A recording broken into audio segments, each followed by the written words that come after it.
Mahigit ilang linggo nang pinag-uusapan online world ang blind item tungkol sa isang show ng TV5. Ayon sa nasabing blind item, may isang show ang TV5 na kasalukuyang umeere sa hapon. Ang malapit na raw mawala sa ere dahil hindi raw ito nag-rate.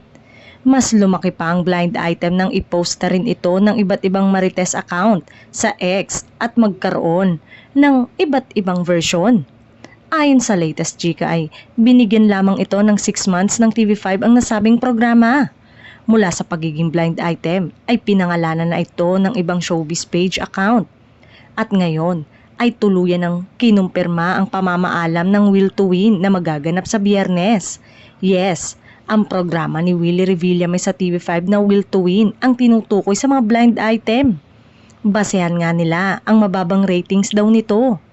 Kasalukuyan ngang pinalitan ng singer-comedian na si Randy Santiago bilang host ang kaibigang si Willie Revillame sa show. Matatandaan na nag-file noong October 2024 ang TV host businessman ng Certificate of Candidacy para sa pagkasenador.